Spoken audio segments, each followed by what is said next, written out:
now back on my YouTube channel for another video. This is going to be a talking video about anxiety. The reason I'm doing this video is basically to express to people that a lot of people in the world do have anxiety. It's not something that only results in certain people.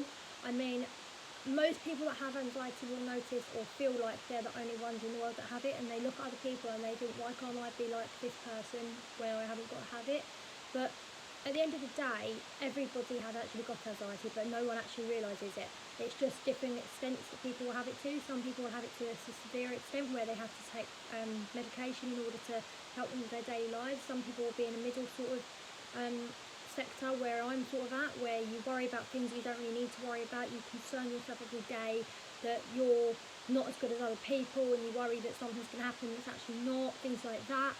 And you've got very mild, which I'd say everybody has, regardless of if you've been diagnosed with anxiety or not, because everybody worries at times. There's nobody in the world that doesn't have worries and concerns about things at some point in their life.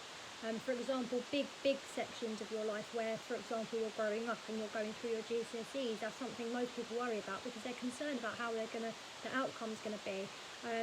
Things like at the moment, especially with what's going on with the world at the minute with the coronavirus and stuff, people are concerning themselves over what's going to happen, if they can go out, if they're going to be able to get food, if they're going to have to self-isolate, if they're going to lose their jobs. All these things are something everybody's going to concern themselves over.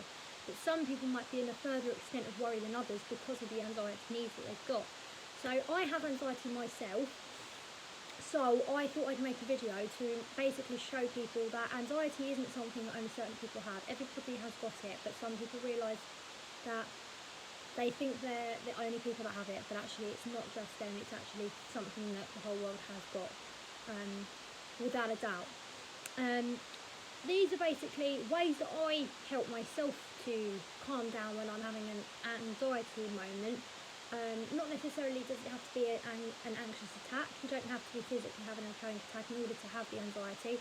You can sometimes have other symptoms. For example, with me, I get shaky hands when I'm worried quite a bit. I kind of move my hands about a lot like this, depending on the space that I'm in. Back in my school exams, for example, I was very anxious at that point, and I used to go like this a lot because I wasn't able to talk to anyone at the point because I was in an exam. Obviously, you have to be quiet. So I decided to do that a lot with my hands. I used to play with a pen and muck about a lot, like very quietly at the table, move my feet about. I used to just be very, basically fidgety, I call it, because I was anxious over what was going to happen and what my exam results were going to come out like. And going into college, I was very concerned. I was worried about if I was going to make friends. I was worried because I was leaving all my old friends behind from school.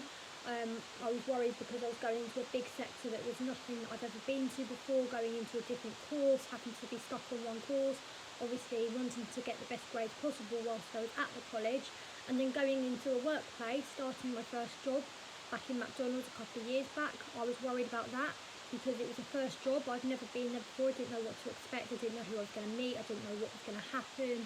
You know, I was worried about going to the interview in case they said that I didn't look right for the job role or like something like that. And that's what my anxiety would be like. If I felt like if I hadn't got that job, I would have been coming home worried that I wasn't going to ever get a job because I would have looked on the worst side of the scenario. I wouldn't look at the opposite. That's what basically a lot of people's anxiety comes out like. I mean, like I said, everybody kind of works out differently with anxiety, but that's my personal story on this.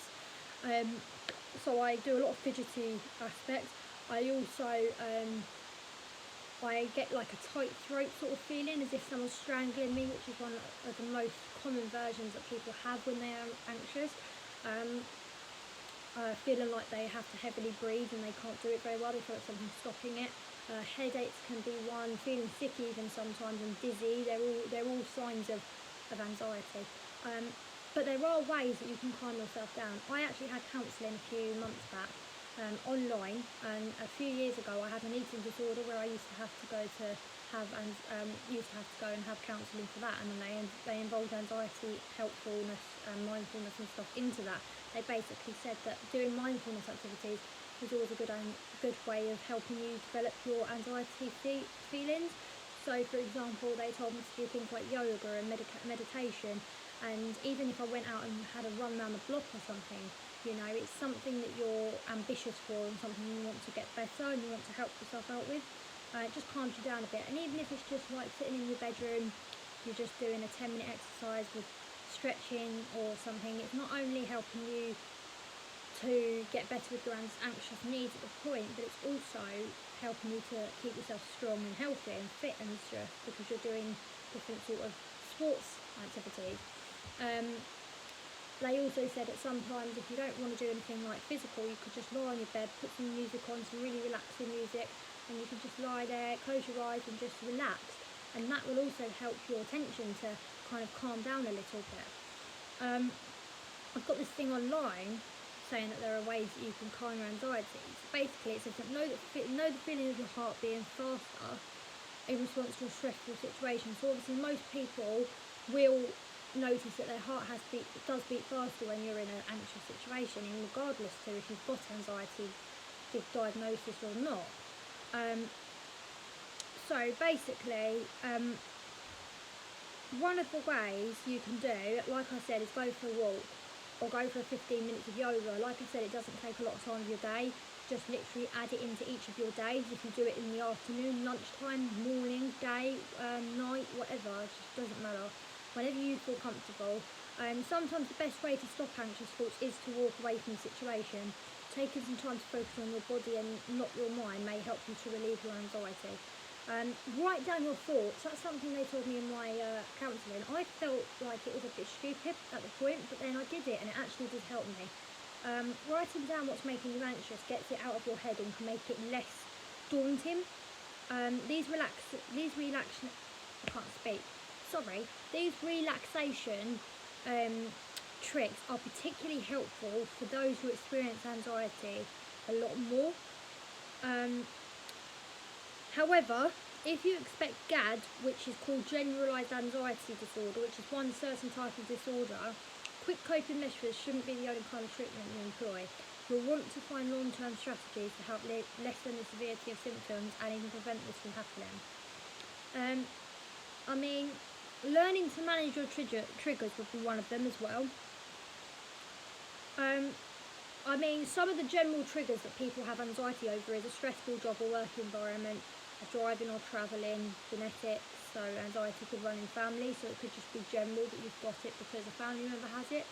For example, I have it because my mum has it, so it's gone through kind of generation.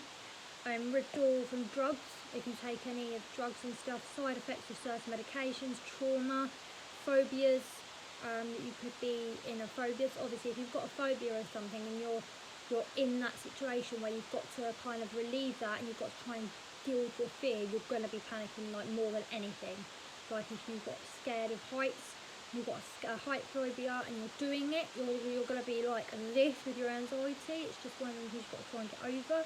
Some chronic illnesses like heart disease, diabetes or asthma, things that you can't get rid of. Chronic pain, having another mental illness such as depression, and caffeine. So some people will have anxiety and depression, which could be even double the harder than what you've got with just anxiety. Even just trying to change your diet, that can help you as well.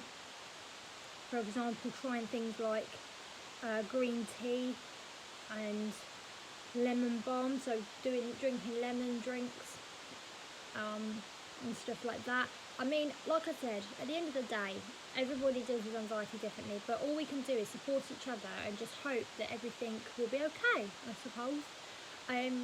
I've been dealing with anxiety since I was around 15, so I've been dealing with it for at least 3 years, maybe even more than that. So having been through a lot of different traumas myself in my past with health issues, I know what it's like when you have that bubble and you feel like there's nobody else there that can help you, and you feel like nobody can pop that bubble and be in the bubble with you. I see it like that. But having the counselling that I had and stuff made me want to do this video, because it made me realise that you do have other people in the world that will be there to support you, and you can believe in them, because sometimes talking to someone can actually help. Some people find being by themselves helpful, some people find being with other people helpful. Like I said, everybody has their own ways of doing things. But just remember, if you ever see this video that I've made and you feel like you need someone to talk to, just for 5 minutes, I may be a stranger, but I'm somebody who knows what it's like to have anxiety, so please don't be scared and don't hesitate to comment on my video, and I can have a chat with you, and don't ever be scared to do so, because honestly I would love to help somebody in need. You know, I want to work in special needs care. I did health and care in college, and I really would like to pursue that by people commenting on this video and people coming to me for help, so that I can realise what it's like to really do help someone, because it would really make my day to make people realise that there are people around the world that will help you and will support you through things that you feel like you might be alone over.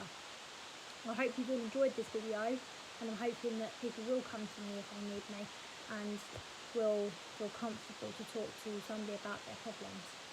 Thank you.